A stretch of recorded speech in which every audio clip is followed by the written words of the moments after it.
je vais présenter un modèle de montre à Sébastien. Il nous a expliqué pourquoi il aimait son Universal Genève Paul Router, une montre habillée, 3 aiguilles. Et là, je lui présente un modèle de marque française. Il ne sait pas de quoi il s'agit. Je lui présente juste une photo et je lui demande de réagir.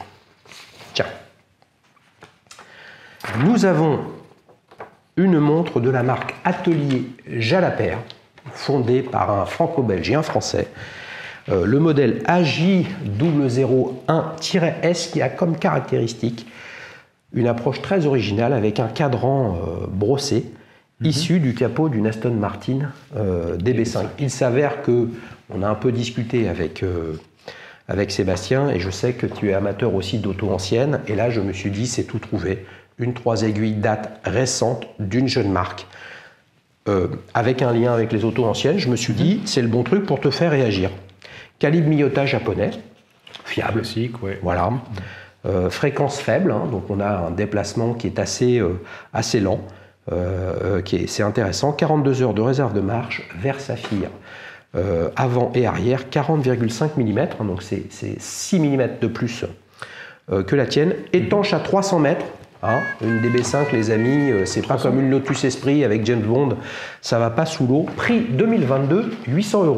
On n'est pas très éloigné de ta Universal Genève Paul Router.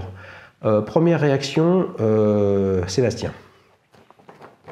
Alors la montre est intéressante. Le cadran Aston Martin, effectivement, il est assez, il a un bel effet il a un bel effet. Ce que j'aime un peu moins, c'est la découpe. Oui. Ouais, je suis pas.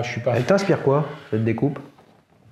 Ah, ça me rappelle de la découpe de la tôlerie. Hein, enfin, ouais, mais tu vois ce petit grillage au fond là. Ouais, ça me rappelle un peu des ouïes pour aérer un moteur.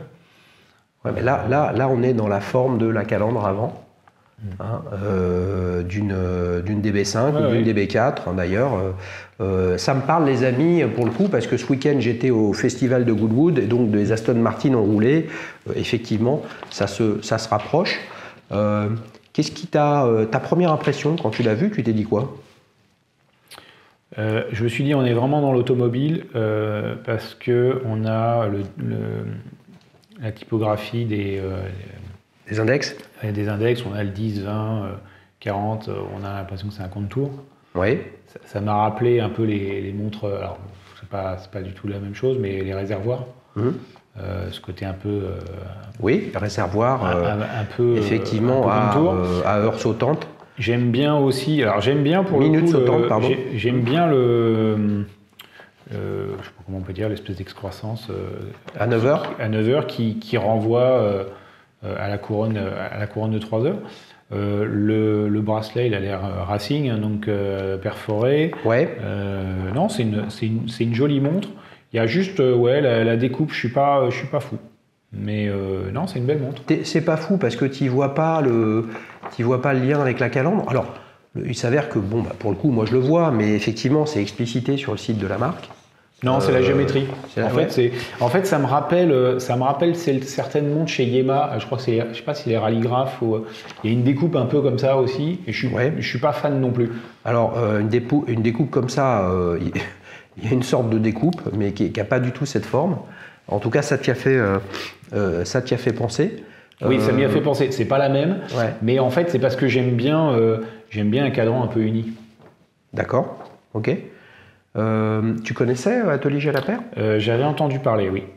Oui, j'avais. Qu'est-ce que tu penses de cette initiative d'aller chercher un capot d'une Aston Martin DB5 qui doit valoir une tonne, les amis?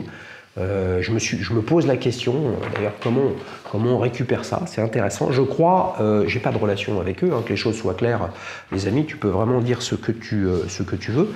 Je crois qu'ils sont en train de travailler sur un autre projet du même type, hein, avec des éléments de carrosserie d'une autre auto, on va dire légendaire, puisque l'Aston Martin DB5, c'est quand même la plus célèbre des voitures de James Bond en version Sean Connery. 800 €, c'est plutôt pas mal placé. Ouais, au niveau du tarif, là, pour le coup, je trouve que c'est plutôt une bonne surprise. Parce que calibre Miyota, donc forcément, c'est plus facile à compresser au niveau des prix. Non, la démarche est intéressante parce que ça raconte une histoire. Mais c'est souvent maintenant, on va au-delà simplement de la montre, on raconte une histoire. Là, c'est le capot. On parlait de la Zine tout à l'heure. La Zine, alors ce qui moi m'avait séduit, c'était le côté, c'est une montre allemande, c'était le côté acier de sous-marin. Oui, tout à fait. Bon, voilà, ça fait partie du storytelling. Ouais, j'ai le sentiment quand même que t'es pas emballé dans le sens où c'est deux ouvertures. Voilà, qui sont là pour inspirer la logique de la calandre. Ouais. Alors que c'est très symétrique, j'ai l'impression que tu as le sentiment que ça déséquilibre la montre. Non, c'est qu'à un moment donné, parfois le design, l'appréciation d'un design, ça s'explique pas. Ouais. Il y a juste l'émotion. Ouais. Et oui, mais regarde, tout l'intérêt, les amis, et je le dis à chaque fois, mais là je le dis un petit peu différemment. Là, c'est comme si, tu vois, toutes les marques essayent d'avoir de la visibilité dans les médias, et donc parfois, c'est une photo, c'est une page de pub, c'est un panneau publicitaire, etc., où tu n'as qu'une seule photo, tu vois. Peut-être que si tu l'essayais, cette montre, tu auras un avis qui est différent. C'est bien possible. Ouais. Il y a les photos, et puis il y a essayer les montres. De toute façon, ouais. Je pense qu'il faut essayer les montres. C'est quand même ce qu'il y a de mieux. Autant que possible, on ne peut pas toujours, mais il faut essayer les montres, c'est quand même ouais. Toi qui as une Seiko, qui a démarré un peu avec une Seiko qu'on a vue tout à l'heure, un tout petit format en 20 ou 24 mm, là, ça te dit quoi dans une montre comme ça, qui est un calibre japonais, Miyota, les amis, ça appartient à Citizen. Oui. Là, ils en fabriquent un paquet, je veux dire, c'est d'une fiabilité et d'une robustesse à toute épreuve. Alors évidemment, c'est moins pur, c'est moins historique, c'est pas du tout fait à la main comme d'autres calibres peuvent l'être en partie ou en totalité. Toi, c'est quelque chose qui t'attire dans une jeune marque, le fait de te dire, de toute façon, c'est réparable à l'infini si nécessaire et c'est fabriqué à tellement grande quantité que c'est super fiable. Ça t'attire un calibre japonais ou au contraire, tu te dis, non mais j'aurais préféré un suisse?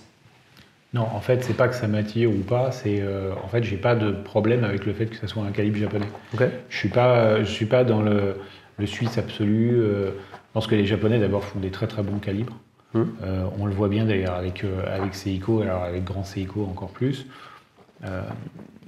Miyota, c'est un très bon manufacturier. Tu l'as dit, c'est Citizen. Ça permet aussi d'équilibrer parce que quand on est une jeune marque, on veut séduire un public. Bon, 800 €, on dit c'est intéressant, mais ça dépend pour qui.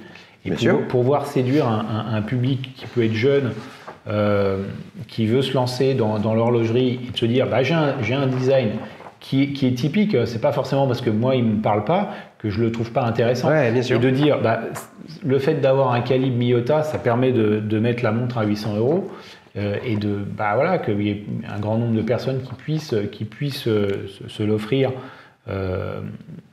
Alors que si c'était un calibre suisse, ça vaudrait peut-être le double. Bien sûr, ça serait plus cher.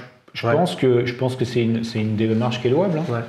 Revenons sur cette partie un petit peu déséquilibrée pour toi de ces ouvertures. Ils ont un autre modèle, la AJ002, qui est une D-Date où tu as de 11h à 13h un guichet avec le jour de la semaine. Ça équilibrerait plus un petit peu les choses ou ça change ça? Faudrait que je la vois. Bon, alors, les amis, si vous avez une atelier Jalabert, quelle qu'elle soit, que ce soit cette AJ001 ou la AJ002, bien sûr, rendez-vous sur la plateforme Dailyshoes, la première plateforme d'avis client sur les montres. Vous pouvez partager votre avis et pour faire, c'est extrêmement simple. Rendez-vous sur www.dailyshoes.watch. Combien, si tu devais donner ton avis entre j'adore, j'aime, bof, pas terrible, ce serait quoi? Je lui donnerais quand même alors, pour l'ensemble des specs, je lui donnerais quand même un 7 sur 10. Ouais, donc on va dire que 7 sur 10, c'est j'aime. Ouais, là, c'est une première, les amis. Hein. Là, on a, sur les façons de voter, là, on a un vote à la duel time, c'est-à-dire de 1 à 10. Si vous voulez partager vos premières impressions, parce qu'en fait, c'est ça le sujet, rendez-vous en commentaire pour dire ce que vous pensez de cet atelier Jalapert AJ001, qui a comme caractéristique comme sacrément séduisante d'avoir un morceau d'une des autos de collection les plus prisées du marché, la fameuse Aston Martin DB5, voiture de James Bond, version Sean Connery.